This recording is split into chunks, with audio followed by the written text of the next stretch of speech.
el teatro es una palabra mágica, porque concita la expectativa en algunas imaginaciones de algo por ver, de una obra por espectar, de un espectáculo ante el cual sentarse y apreciar. Pero no es cierto, porque como palabra, el teatro es solamente el nombre que tenía el local donde se hacía espectáculos teatrales en Grecia. Propiamente se llamaba Teatron. Y en un comienzo fueron colinas. Pero el teatro es más antiguo que su palabra. Mucho más antiguo que su palabra. Porque el teatro, en el fondo, es una actitud del hombre frente a la realidad. Y en realidad así comenzó. Propiamente dicen los estudiosos que comenzó con la danza. Y con una danza especial, la danza mágica. Los hombres primitivos, no tan primitivos ya, porque estaban en el Paleolítico Superior, que es un momento histórico mucho más avanzado que el Paleolítico Inferior, donde todavía el hombre trabaja la piedra, ¿no? De una manera elemental, y ahí ha avanzado bastante. El hombre quiere cazar animales porque vive de la caza de animales, y entonces, antes de salir a cazar, a alguien se le ocurre, y vamos a ver por qué, que si se pone la piel del animal que van a cazar y dirigen las lanzas al cuerpo del animal, cuando lleguen al sitio donde esté el animal verdaderamente vivo, las lanzas van a saber ir hacia el animal y perseguirlo, ¿no? Es un acto mágico, indudablemente mágico. Tan mágico como cuando uno, algunas personas peregrinas, buscan una foto y la llenan de alfileres para ser amados por la foto, ¿no? Una magia. Pero ¿por qué el hombre era capaz de recoger la piel del animal, ponérsela y luego moverse como él para que las lanzas lo persiguieran, etcétera? Porque todos los seres humanos tienen un impulso natural por la graficación de las ideas. Normalmente la gente alarga el brazo y dice, queda lejos. E inclusive en la voz pone la lejanía, ¿no? Lejos. O también a veces dice, es chiquito, y acerca la voz y pone es decir, es impresionante, ¿no? Porque cualquier ser humano porta ese sentido de la teatralidad, le llamaremos así, y que es el impulso que se llama lúdicro de mímesis o de imitación. Lo que más adelante Aristóteles en su poética va a decir que es el origen de todas las artes, ¿no? La imitación, la mímesis famosa. Pues el teatro anda por ahí, pero el teatro no se quedó ahí. ¿Por qué razón? Porque cuando hablamos del hombre que caza animales, danzando al animal que quiere cazar, y pensando que mágicamente lo va a conseguir, hablamos de un hombre que todavía no habla. No habla, de verdad no habla. No hay palabra. La palabra aparece después. Y lógicamente con las lenguas, pues, ¿no? Ya el hombre va a aprender a hablar. ¿Y qué va a hacer cuando hable? Va a dirigirse a seres que para entonces también su imaginación ha creado y que él cree que gobiernan el mundo, los dioses.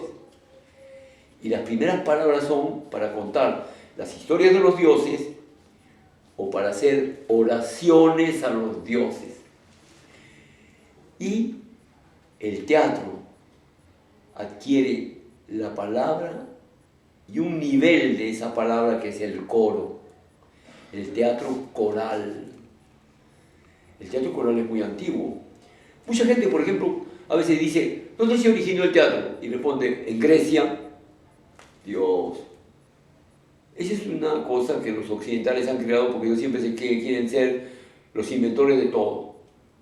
Para según eso, La cultura occidental inventó el sol, inventó la luna, las estrellas, todo.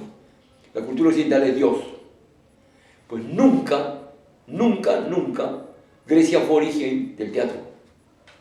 Es una de las falacias culturales más extendidas. Es el origen del teatro en Occidente, no lo discuto. Pero muchos miles de años antes del teatro griego, en Egipto, Iker Nefert, el primer actor de nombre conocido, representaba en la ciudad de Abidos lo que hoy se conoce con el nombre de la Pasión de Osiris. Y esto, para quien me esté escuchando, puede creer que es una invención del señor Rais, el nuestro Rais, que se le ha ocurrido esa locura de cómo los griegos. Pues hay una estela, un jeroglífico en piedra, que se llama la estela Iker Nefert, donde aparece la obra que se representó. Sí. En el año 1300 a.C., en la época del faraón Usersen III, Iker Nefert representa lo que hoy se conoce con el nombre de la Pasión de Abidos, que era el mito de Osiris representado. Y cuenta cómo lo hizo, qué vestuario puso, en qué bajeles vinieron todos, porque era un teatro en el río. Bueno, eso para que veamos que el origen del teatro es muy anterior. Pero ni siquiera los egipcios podemos decir que son los orígenes del teatro tampoco. El teatro se origina en cualquier cultura que haya llegado al Paleolítico superior. Luego, nosotros los peruanos tenemos en Toquepala y Lauricocha pinturas rupestres en las que aparecen hombres del Perú de hace más de 10.000 años danzando la danza mágica para cazar vicuñas, llamas. Ese es el origen del teatro en el Perú. Cuando llegaron los españoles, ya se hacía teatro en el Perú. Los españoles no trajeron el teatro al Perú. Lo que sí hay que saber es que, indudablemente, impusieron su teatro sobre el teatro que hacían acá. ¿Por qué otra cosa más? Otro fenómeno que es importante saber para que vean qué complejo es a veces el teatro. En todos los países del mundo el teatro no se desarrolló de la misma manera. El teatro de libreto, con habla Juan, habla Pedro, es el teatro occidental. Pero el teatro oriental no tiene eso, no tiene esos libretos. Y es tan maravilloso como el teatro occidental. Entonces no vamos a decir, hay gente que dice, es que esto algún día llegará a ser teatro, pero todavía no es, porque no es teatro occidental, le niega su calidad de teatro. Es tan teatro como el teatro occidental, pero es otra forma de hacer teatro. Entonces, ¿qué es lo que hace que el teatro sea teatro? Un hombre representando en el escenario determinados seres para hablarle a los hombres de problemas comunes. Y para eso hay muchas formas, porque a veces también no es solamente con la palabra, es con la danza, con el vestuario, con el desarrollo general que puede tener la obra.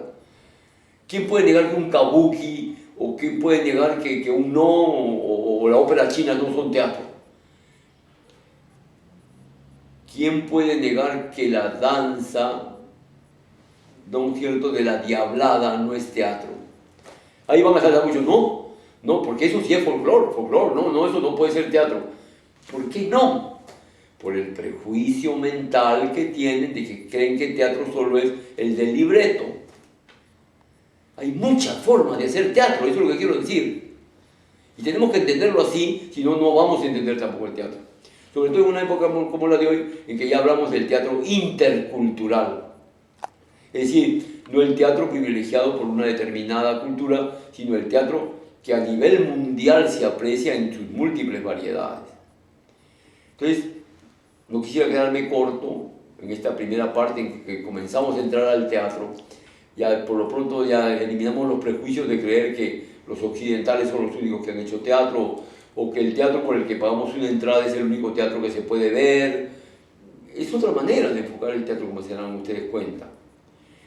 ¿Y qué es lo valioso de este arte? ¿Por qué es tan interesante? Porque por estar ligado a la danza, que es el origen de casi todas las artes, porta una esencia humanística muy grande. Lo que sí es cierto es que en el teatro siempre vibra el ser humano, sus problemas, sus inquietudes, sus sueños, ¿no? Sus utopías. Allí es donde el teatro se instala. Y lógicamente, de acuerdo a los tiempos, va cambiando, ¿no? Va variando, va siendo distinto. Podría hacerse una historia del teatro universal a partir de cómo crecieron las formas en China, cómo crecieron en el Japón, en la India, en las islas de Bali, ¿no? De Java. Pero es un poco diversificar esto de una manera que puede resultar bastante compleja. Si queremos volver ya a una línea de historia del teatro tal como nosotros la construimos hoy día, y que es una línea continua que se ha dado en la historia, podemos volver al teatro occidental. Y ahí sí tendríamos que remitirnos a Grecia, ¿no? A Grecia y ya todas las primeras expresiones teatrales en Grecia. ¿Cómo nació también el teatro en Grecia?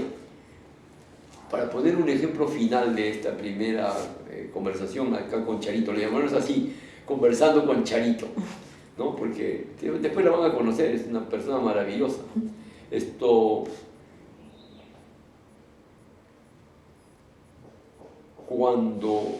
no es mío, esto es de Paul de Saint-Victor en una obra famosa que se llama Las dos carátulas. Cuando los griegos crean el teatro, hay una corriente que viene de la India, un grupo humano que se llaman los arios, o también le llaman, por poblar Europa desde Asia, indoeuropeos. La cultura aria o indoeuropea viene y se instala en las primeras ciudades que encuentra de Europa. Una de ellas es Grecia. Y Grecia es una ciudad, indudablemente es un país ario, ¿no? Frente a otros grupos como los semitas que poblaban la zona de Judea, de Israel, de esta zona del Asia Menor, estos iban hacia la zona de Europa, los indoeuropeos. Pero estos hombres que venían de la India traen a Europa el culto a una esencia de un vino especial que se llama el soma ario, que echaban al fuego como una invocación a los dioses, pidiéndoles la fortaleza de la humanidad aria. Ese culto al soma en Grecia es relacionado con el culto de la vid. Entonces la vid crece y da también una bebida espirituosa, ¿no? Que es el vino, que también provoca una embriaguez, ¿no? Es el vino. Ahora bien, ese vino es dedicado a un dios que tiene después vamos a hablar en otro capítulo especialmente de ese dios, el dios Baco, Dionisos, ¿no? O Ditirambo. Este dios Ditirambo, Dioniso o Baco, así llamado, varios nombres tenía, había tenido un origen muy trágico. Contaremos después la historia trágica de él, porque nació de una manera tormentosa, de esos amores múltiples que tenía Zeus, que se andaba acostando con todas las mortales. Pero, ¿qué pasó? Que Baco recibe de manos de Zeus la vid como planta simbólica de él. Entonces, hay una leyenda muy linda que voy a contarla así porque vale la pena como final. Entonces dice que Baco, que era la fuerza generadora de la naturaleza, era el símbolo de la semilla, era el símbolo de la fecundidad, era el símbolo de lo que renueva, comenzó a caminar con la vid, que es una enredadera, ¿no? Y como él era fecundo, le comenzó a enredar el brazo. Entonces no sabía qué hacer con la planta, se la sacó y vio por allí unos huesos de pájaro y metió allí la planta. Y siguió caminando pues con la planta dentro del hueso del pájaro. Pero su fuerza generadora era más que eso y traspasaba el hueso pequeño del pájaro y siguió creciendo. Entonces ya no sabía qué hacer y en eso vio unos huesos de león, ¿no? Y eran más gruesos, entonces ahí metió la planta. Y allá iba caminando porque él quería regalarle a los hombres la vid. ¿Y qué pasa? Sigue creciendo la planta con esto de que era fecundo y ve por ahí unos huesos de burro, ya pues gruesos, pues no, los huesos. Metió allí la planta, es la leyenda. Cuando llegó a los hombres, les regaló la planta de la vid, pero ya se había enredado tanto, pues el hueso de pájaro con el de león, con todo, que cuando la vid crece y en la vendimia, que es una fiesta que está ahora ahí en los pueblos, se bebe el vino. Cuando uno lo toma primero, dicen que uno canta como un pájaro. Hay gente que sigue tomando vino y se pone así agresiva como un león. Nunca hay que tomarlo tanto que uno se vuelva estúpido como un burro, dicen, bueno. Es decir, la leyenda era muy simpática, como no tiene que ver con lo exitoso. Pero lo interesante es esto. El vino no se quedó en esa anécdota. El vino se elevó en la historia de la humanidad y en un momento determinado de la historia, el hijo de un Dios que bajó a la tierra dejó como legado para la eternidad que ese vino fuera su sangre. Tomad y bebed, esta es mi sangre. Por eso el teatro, cuando uno lo ve, es como si nos dijera: mirad y pensad, esto es el hombre. Qué bueno.